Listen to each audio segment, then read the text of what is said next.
precision, trust, growth.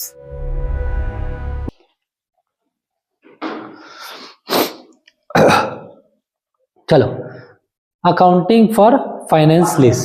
अच्छा, अब finance lease अगर लेंगे तो दोनों की बुक में उसका इफेक्ट आएगा, लेसर की बुक में और लेसी की बुक में। तो सबसे पहले हम लोग पढ़ेंगे लेसी की बुक में, इन द बुक्स ऑफ लेसी। ठीक है, लीगल ओनरशिप किसके पास रहती है? एसेट की लेसर के पास, राइट। पर सारे रिस्क और रिवॉर्ड्स किसको मिल जाते हैं? अब जब रिस्क और रिवॉर्ड्स सारे के सारे जो ओनरशिप से रिलेटेड है, इंसिडेंटल टू ओनरशिप, वो अगर लेसी के पास है तो एक कंसेप्ट होता है सब्सटेंस ओवर फॉर्म का, याद है? सब्सटेंस ओवर फॉर्म AS 1 में पढ़े थे। सब्सटेंस ओवर फॉर्म क्या कहता है कि भले मालिक आप हो, लेकिन उस एसेट का इकोनॉमिक बेनिफिट कौन ले रहा है? मैं ले रहा हूं। पूरी ओनरशिप की सारे फायदे कौन उठा रहा है? मैं उठा रहा हूं। तो उस एसेट को रिकॉर्ड करने का हक मेरे पास है, न कि आपके पास। तो लीगल ओनरशिप उस समय सबसाइड हो जाती है और इकोनॉमिक बेनिफिट देखा जाता है। ठीक है, तो ओनर किसको मान लिया जाएगा उस लीज्ड एसेट का? लेसी बन जाएगा।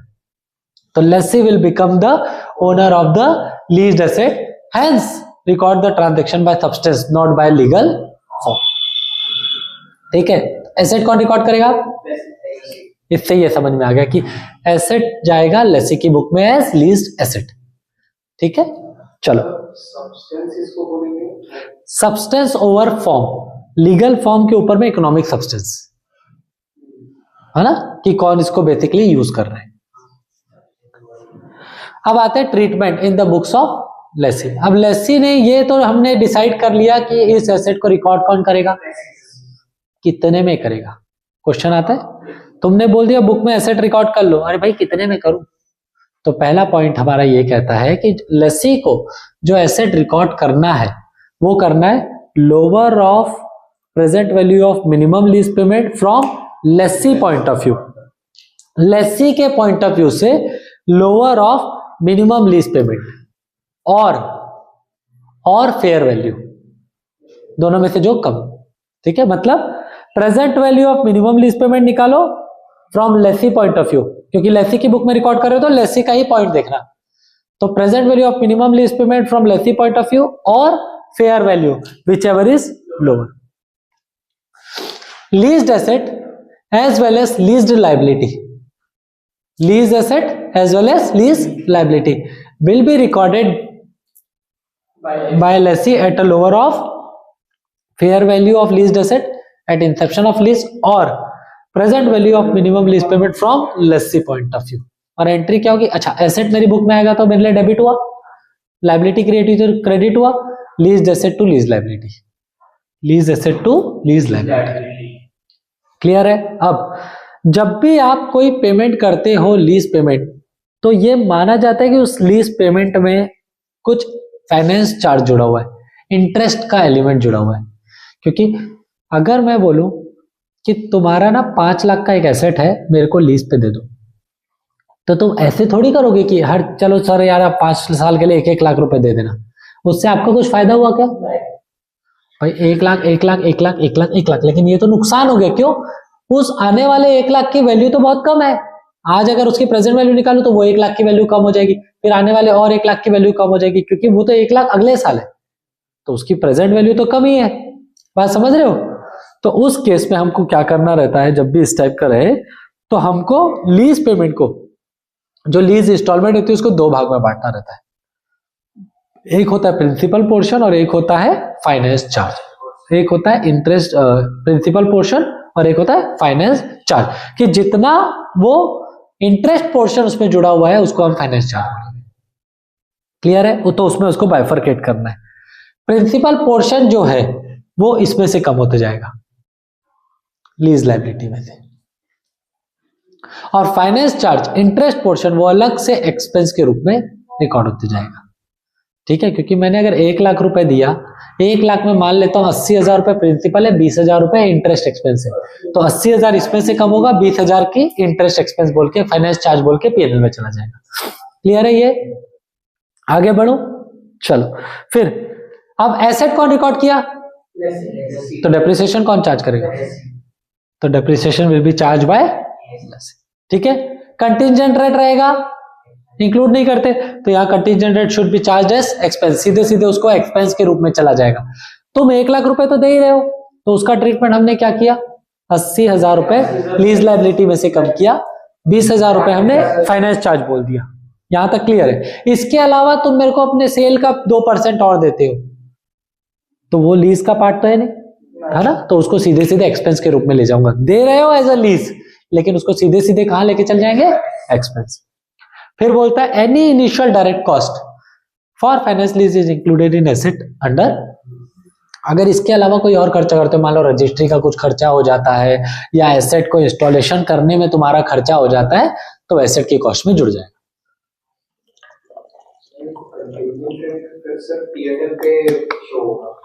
सिर्फ पीएनएल में लेसी के, मेरे लिए खर्चा है ना, मेरे लिए, सॉरी मैं तो लेसर हूं, तुम्हारे लिए खर्चा है, तुम लेसी हो, तो लेसी क्या करेगा? इसको खर्चे के रूप में रिकॉर्ड कर लेगा।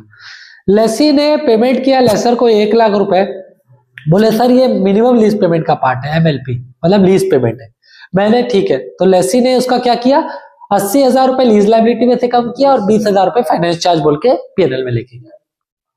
इसके अलावा उसने मुझे और 20,000 रुपए दिए, ये बोल के कि सर ये मेरे सेल का 2% कंटीजेंट रेट, तो वो कहीं भी लीज का कोई इफेक्ट नहीं करेगा, वो सीधे सीधे पीएनएल में चला जाएगा। क्लियर? आया समझ में? अब इसका एक एग्जांपल देखते हैं, ये एग्जांपल समझ लेंगे तो सारी चीजें क्लियर हो जाएंगी। क्वेश्चन में क्या बोलता है? Fair value lease payment on rent at the end of year, आखिरी में देगा। Guaranteed residual value, expected residual value, फिर इम्प्लिसिट इंटरेस्ट रेट। ये जो इम्प्लिसिट इंटरेस्ट रेट दिख रहा है 14.97%, ये माना जाता है कि इसके प्रोपोर्शन में ही आपने मार्केट वैल्यू या प्रेजेंट वैल्यू कैलकुलेट की, considering all the interest element factors. ठीक है, अब उसके बाद ये बोलता है do the accounting treatment in the books of Lesi. किसकी बुक्स में लगाना है भैया? लेसी की बुक्स में। चलो, तो सबसे पहले डेफिनेशन एज पर AS 19, leased asset as well as lease liability is recorded by lessee in the books as per substance over form in lower of fair value and present value of minimum lease payment from lessee point of view। तो मेरे को सबसे पहले calculate करना पड़ेगा present value of minimum lease. Yes, present value of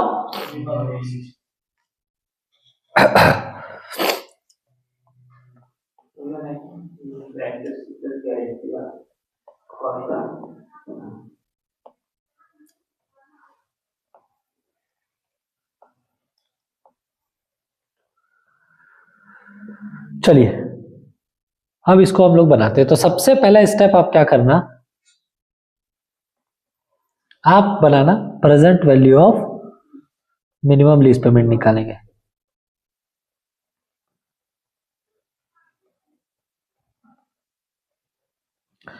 ठीक है, तो यहां लिखेंगे ईयर 1 2 3 4, यहां लिखेंगे एमएलपी। एमएलपी कितना है? 5 लाख। पहले साल का 5 लाख, दूसरे साल का, तीसरे साल, चौथे साल में 5 लाख प्लस 1 लाख, टोटल कितना हो गया? क्योंकि 5 गारंटीड भी लेनी है ना, और गारंटीड तो तुम आखिरी साल में ही दोगे, तो आखिरी साल में मुझे कितना मिलेगा? कोई डाउट? आगे बढ़ो। ठीक है, यहां पे हम डिस्काउंटिंग फैक्टर लिखते हैं जो कि कितना है? 14 अच्छा, डिस्काउंटिंग फैक्टर हम लोग निकालना आता है कि आपको 1 डिवाइडेड बाय 1 प्लस आई करते हैं raise to power n, 1 divided by 1 plus I raise to power, तो पहले ऐसा, दूसरे साल ऐसा, तीसरे साल ऐसा, और चौथे साल ऐसा। चलो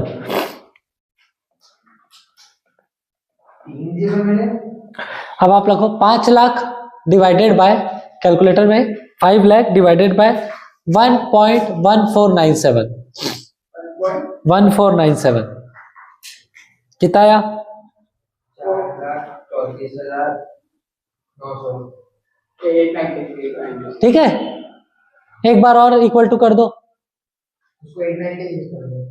क्या? 896, 434, 896। हाँ ठीक है, 900 चलेगा। चलो 3,78,207। 378, 270। फिर इक्वल टू कर दो एक बार और।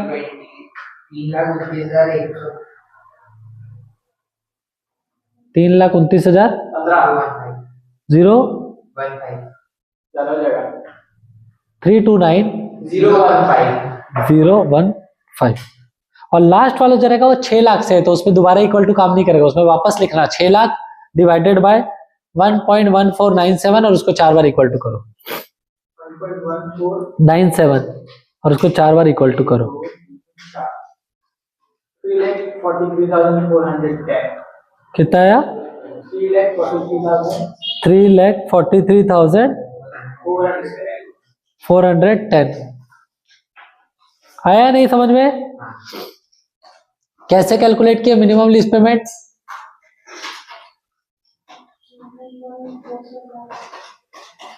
दिखाओ कैलकुलेटर को एक जन।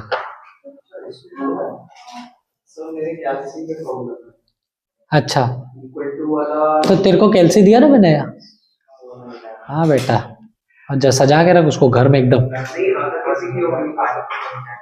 इसीलिए तो वो दिया हूं कि इससे आदत डालो। ये जो कैलकुलेटर मैंने दिया है ना, इसमें सब है, जीटी है, जो जो आपके काम आता है, एम प्लस है, एमआरसी है, और ये एम को होल्ड भी नहीं करता। जैसे तुम्हारे कैलकुलेटर में तुम एक बार एम प्लस का फंक्शन यूज करोगे ना, तो वो एम प्लस फंक्शन को हटाता नहीं जब तक 2 बार एमआरसी ना दबाओ।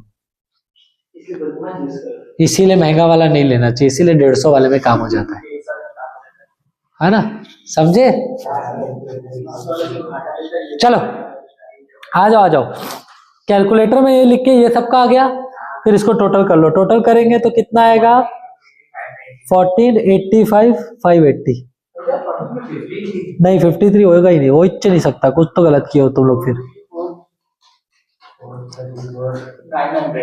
हाँ 434,900 प्लस 378,270 प्लस 329,015 प्लस 343,410। 11 प्लस 3,4,3,4,1 600 कर देते, राउंड कर देते। चलो 1485,600 आ गया। ठीक है, तो मेरी पहली एंट्री होगी। अच्छा, फेयर वैल्यू कितनी थी? 16 लाख। तो पहली entry leased asset account debit to lease liability. कितना? 1485,600, क्योंकि वो होता है lower of fair value of जो भी निकाले आपने यहां तक कोई डाउट? पक्का? ठीक। स्टेप 2 में मैंने बोला था कि आपको अपोर्शनमेंट ऑफ फाइनेंस चार्ज करना है, right? Apportionment of finance charge निकालना है, जो पीएनएल में जाएगा और जो लायबिलिटी से कम होगा। तो उसको हम लिखते हैं ईयर 1 2 3 4। फिर आएगी लायबिलिटी। लीज लायबिलिटी कितने की बनाए हो आप? 1485600। ठीक है, फिर अगला बनाओ एमएलपी, लिख दो 5 लाख 5 लाख और लास्ट में 6 लाख। फिर एमएलपी के बाद लिखो फाइनेंस चार्ज, फिर लिखो प्रिंसिपल और फिर लिखो आउटस्टैंडिंग लायबिलिटी। अब इधर देखो, इसको ए बोलो, इसको बी बोलो, इसको सी बोलो, और ये हो जाएगा ए इंटू 14.97%। ठीक है, जो इंटरेस्ट दोगे वो तो लायबिलिटी पे दोगे ना। ठीक है, प्रिंसिपल हो जाएगा बी माइनस सी, इंटरेस्ट देने के बाद प्रिंसिपल बचेगा, और आउटस्टैंडिंग लायबिलिटी हो जाएगी ए माइनस डी। यहां तक ठीक है? चलो 1485,600 का 14.97%, 2,22,392। 394 माइनस करो इसमें से 5 लाख में से, तो कितना आया 2। 77,606। अब इसको माइनस करो लाइबिलिटी में से 1485 में से 277,606, तो कितना आया 1207,994। 1207,994 वो भी बन जाए। फिर आ जाएगा ये 1207,994, इसका निकालो फिर 14.97%, मतलब ये प्रोसेस रिपीट करेंगे लास्ट ईयर तक। 1,80,836। 5 लाख में से माइनस करो, माइनस 5 लाख,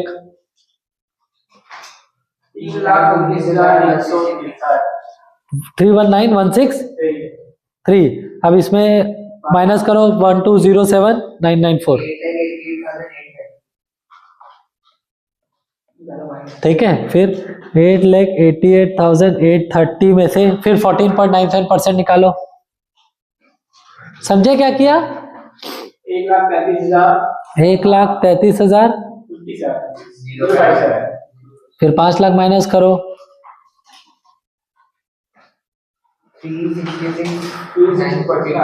940, फिर इसमें से 8 लाख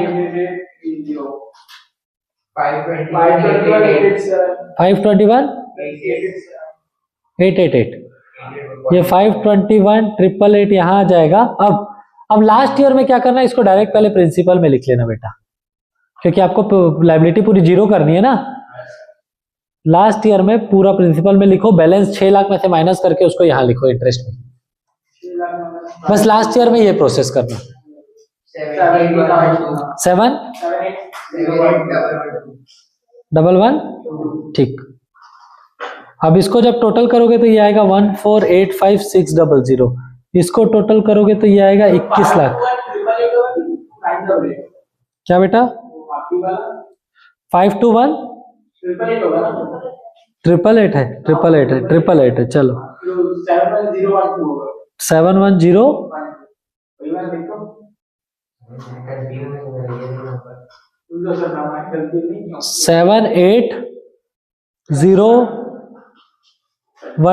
78012 नहीं, हाँ 78012 78112। अब इन दोनों को डिफरेंस जो आएगा वो आपका इसके बराबर आएगा। कर लो कितना आ रहा है टोटल, 21 लाख माइनस 1,48,5,600, 1,48,5,600।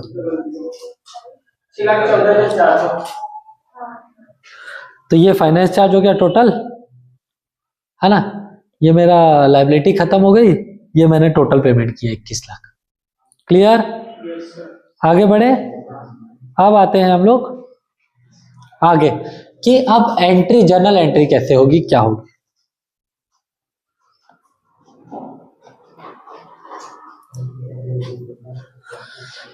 देखो पहला, अगर मुझे लेसी की बुक में एंट्री करनी है तो पहला मेरा लीज रेंट अकाउंट बनेगा। तो लीज रेंट अकाउंट में पे कर रहा हूं, तो lease rent account debit to bank होगा 5 लाख रुपए। तो लीज रेंट के में टू बैंक आना चाहिए, टू बैंक 5 लाख। और यहाँ पे अच्छा, लीज रेंट को 2 भाग में बांट रहे हैं। कौन से 2 भाग में बंटता है वो? एक लायबिलिटी से और एक पीएनएल से। एक लायबिलिटी से और एक फाइनेंस चार्ज से। फाइनेंस चार्ज कहां जाएगा? पीएनएल। क्लियर है? पहला साल खत्म, ये रिपीट हो जाएगा चारों साल। देख लो, ठीक है ना। क्योंकि देखो मेरी जर्नल एंट्री क्या होती, अगर मैं बात करता तो मेरी जर्नल एंट्री होती lease rent to bank, right. और फिर लीज रेंट को खत्म करता तो लिखता लीज लायबिलिटी, फिर finance charge to lease rent, यही लिखता। बस यही चीज को बेटा लेजर बना दिया मैंने। क्लियर है? आगे बढ़ सकता हूं। चलो नेक्स्ट क्या है? Lease liability. लीज लायबिलिटी तो कैसे हो रहा है? पहले एसेट से बनी थी। क्या बनी थी? Lease asset to lease liability. तो बाय लीज एसेट लिख दिया अमाउंट से। कितना अमाउंट था? 1485। लेकिन अब जो ये लीज लायबिलिटी कम हो रही है वो किससे हो रही है? लीज रेंट से कम हो रही है। तो देखो लीज रेंट आ गया हर समय। अब बचा हुआ क्या होता है, क्या बैलेंस कैरी फॉरवर्ड, जो आप लोगों का यहाँ पे आ रहा था, देखो ये आ रहा था ना, ये बैलेंस क्लियर, और फिर वो यहाँ पे आ गया है देखो। और तीसरा अकाउंट जो बनेगा वो बनेगा लीज एसेट का। अब हमने पहली एंट्री क्या की थी, lease asset to lease liability, तो टू लीज लायबिलिटी बोल के एसेट आ गया। उसके बाद डेप्रिसिएशन लगेगा और बैलेंस लगेगा। एसेट में डेप्रिसिएशन लगेगा ना, एसएलएम से लगाना है क्योंकि शांत है, कुछ बोला नहीं है, तो एसएलएम मानेंगे, डिवाइडेड बाय 4 करके हर साल सेम डेप्रिसिएशन लगा देंगे। क्लियर, ये सब बनाना पड़ेगा पेपर में, देखो क्लियर है। इन द बुक्स ऑफ, ये आप लोगों के लिए होमवर्क है, भेजूंगा ना, अभी बचा थामा, अभी बचा है, समझ आया कि नहीं, पक्का, चलो वेरी गुड। फिर आते हैं in the books of lessor. अब लेसर की बुक्स में क्या होगा, सब चीज सेम रहती है, एक चीज एडिशनल जुड़ती है, क्या, अब क्योंकि एसेट लेसी रिकॉर्ड कर रहा है, लेसर रिकॉर्ड, तो लेसर के लिए वो इन्वेस्टमेंट होता है, ठीक है, मतलब लेसर को अपनी बुक्स में लीज रिसीवेबल दिखाना रहता है और नेट इन्वेस्टमेंट दिखाना रहता है। तो लीज रिसीवेबल, नेट इन्वेस्टमेंट, तो पहले नेट इन्वेस्टमेंट निकालना पड़ेगा, नेट इन्वेस्टमेंट के लिए अर्नड फाइनेंस इनकम निकालना पड़ेगा, और उसके लिए ग्रॉस इन्वेस्टमेंट निकालना पड़ेगा। ग्रॉस इन्वेस्टमेंट क्या था, पूरा एमएलपी, प्रेजेंट वैल्यू नहीं, पूरा एमएलपी प्लस अनगारंटीड। तो पूरा एमएलपी, अगर इसी क्वेश्चन की बात करूं तो मेरा पूरा एमएलपी कितना है बताओ इस क्वेश्चन में, कंप्लीट एमएलपी, प्रेजेंट वैल्यू की बात नहीं हो रही है, 21 लाख, गारंटीड भी जुड़ेगा 21 लाख, और इसके अलावा अनगारंटीड भी जो 2 लाख का छूट गया है वो भी जुड़ जाएगा। ये 5 लाख 4 साल के लिए, ये तो लीज हो गया, इसके अलावा गारंटीड जुड़ता है 21 हो गया, इसके अलावा अनगारंटीड जुड़ता है, अनगारंटीड दोनों का डिफरेंस होता है, अनगारंटीड जुड़ता है ना ग्रॉस में, जोड़ दिए तो टोटल 23 लाख। मेरे लिए ग्रॉस इन्वेस्टमेंट कितना हो जाएगा बेटा, 23 लाख, ठीक है, देखो 23 लाख दिख रहा है ग्रॉस इन्वेस्टमेंट। अब सर ये जो निकाले उन्हें 23 लाख है ना, इस 23 लाख रुपए को मैं एंट्री करता हूं lease receivable account debit to net investment. Basically मेरा नेट इन्वेस्टमेंट, मेरा एसेट चला गया ना, तो मैं एसेट को बुक से निकाल देता हूं और उसके अगेंस्ट में इन्वेस्टमेंट को, लीज रिसीवेबल को ले लेता हूं। एसेट बुक से चला गया तो एंट्री होती है lease receivable account debit to asset. अब ये लीज रिसीवेबल खड़ा हो गया, और ये लीज रिसीवेबल की वैल्यू क्या होती है, तो फेयर वैल्यू और नेट इन्वेस्टमेंट दोनों में से जो कम होगा, तो नेट इन्वेस्टमेंट दोनों बराबर ही आता है लगभग। देखो एज पर AS 19 in case of finance lease the leased asset is recognised in the books of lessee by virtue of substance over form, therefore the lessor should recognize the asset given under finance lease as lease receivable, बोला था ना, as an amount equal to in the books lease and corresponding added to the sale of, तो एंट्री वही बताया lease receivable to asset. The lessor should recognize the finance income based on the pattern reflecting constant periodic return as net investment outstanding in finance lease। अब जो lease आते जाएगा तो उसको तुम क्या करोगे, अपने रिसीवेबल से कम करोगे, और जो फाइनेंस अनअर्न्ड फाइनेंस चार्ज मिलेगा उसको पीएनएल में डायरेक्ट क्रेडिट कर दोगे, ठीक है। Finance income will be recognised in proportion to outstanding balance receivable from lease. अब क्या हो रहा था, लेसी कैलकुलेट वैसे ही कर रहा था भाई, उसने क्या किया, आउटस्टैंडिंग प्रिंसिपल में माइनस कर रहा था प्रिंसिपल अमाउंट, फाइनेंस चार्ज को पीएनएल में एक्सपेंस ले रहा था। जो तुम्हारे लिए एक्सपेंसेस है वो लेसर के लिए क्या हुआ, तो वो अनअपोर्शन्ड फाइनेंस इनकम लेगा, जिसको फाइनेंस इनकम बोलेगा, और बचा हुआ लीज रिसीवेबल में से माइनस करेगा, ठीक है। इसी एग्जांपल में समझते हैं, जो अभी हमने एग्जांपल देखा था। 23 लाख रुपए ग्रॉस समझ में आ गया। फिर मेरे को प्रेजेंट वैल्यू निकालनी है ग्रॉस इन्वेस्टमेंट की, क्योंकि उसको माइनस करूंगा तभी अनअर्न्ड फाइनेंस इनकम आएगा। तो प्रेजेंट वैल्यू निकाल लिया, कैसे निकाला है देखो, वैसे ही सेम तरीका, मैंने 5 लाख 5 लाख 5 लाख और आखिरी में कितना लिखा, 8 क्यों लिखा, क्योंकि उसके लिए तो 2 लाख भी है। फिर मैंने वही डिस्काउंटिंग फैक्टर किया, वही मैंने प्रेजेंट वैल्यू निकाली, टोटल कितनी आ गई, इक्विवेलेंट टू फेयर वैल्यू। याद है मैं बोला था लेसर की बुक में जब भी आप प्रेजेंट वैल्यू निकालोगे वो 99.99% इक्विवेलेंट टू फेयर वैल्यू होगी। हो नहीं भी हो सकती है लेकिन बहुत मैक्सिमम टाइम होगी। क्लियर? फिर अगला क्या बोलता है, अनअर्न्ड फाइनेंस इनकम निकालना है। फॉर्मूला क्या था, gross investment minus present value of gross investment. 23 lakh minus 16 lakh कितना आया, 7 लाख। मतलब 7 लाख मेरे को इनकम के रूप में रिकॉग्नाइज करना है। क्लियर? फिर मैंने नेट इन्वेस्टमेंट निकाला। नेट इन्वेस्टमेंट कैसे निकला, gross minus unearned finance charge. Gross investment minus unearned finance income डालूंगा तो नेट इन्वेस्टमेंट आएगा 16 लाख। एसेट कितने में रिकॉर्ड होगा, मतलब सॉरी लीज रिसीवेबल कितने में रिकॉर्ड होगा, 16 लाख। नेट इन्वेस्टमेंट में रिकॉर्ड करना है।